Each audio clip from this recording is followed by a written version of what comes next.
Connaissez-vous la plateforme AI Studio? Si ce n'est pas le cas, nous allons la découvrir ensemble et je vais vous montrer une nouveauté qui a été annoncée par Google le 11 décembre qui est juste incroyable. Rendez-vous sur aistudio.google.com/live. Ce que je vais vous montrer aujourd'hui est totalement gratuit, accessible depuis un compte Gmail ou depuis un compte Google Workspace, à condition que votre administrateur vous ait autorisé l'accès à Google AI Studio.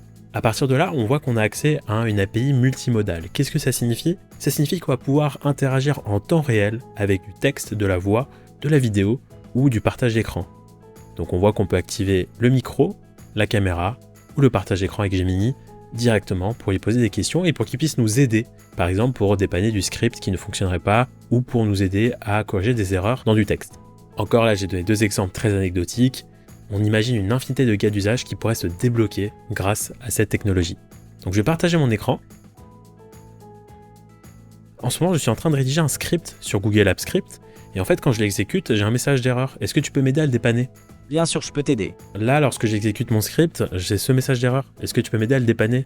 Bien sûr. Le message d'erreur indique une erreur de type error. Cannot read properties of null, reading getRange. Cela suggère que la variable feuille est nulle au moment où tu utilises getRange. Peux-tu vérifier que la feuille nommée feuille1 existe bien dans le tableur? Alors, tu penses que c'est une erreur au niveau du nom de la feuille? Alors, qu'est-ce que je devrais mettre ici si effectivement c'est pas le bon nom? Oui, il semble que c'est une erreur au niveau du nom de la feuille. Dans ton code, tu indiques feuille1, alors que le nom de l'onglet de ton tableur est sheet1. Tu devrais remplacer feuille1 par sheet1 dans ton code. Ok, je vais essayer, donc je mets sheet1 comme ça, et je vais tenter d'exécuter. Bah, ça a l'air de bien fonctionner, super, bah, je te remercie. Parfait. N'hésite pas si tu as d'autres questions. C'est parfait, merci à toi. De rien. Voilà, donc là on a vu les capacités de Gemini. Alors vous remarquerez qu'il y a un accent français un peu étrange, c'est normal.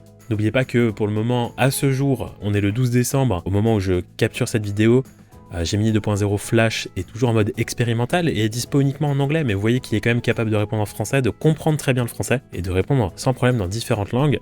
J'ai testé tout à l'heure d'apprendre quelques mots en italien, alors que je ne pratique pas du tout l'italien, et m'a très bien expliqué comment prononcer quelques mots.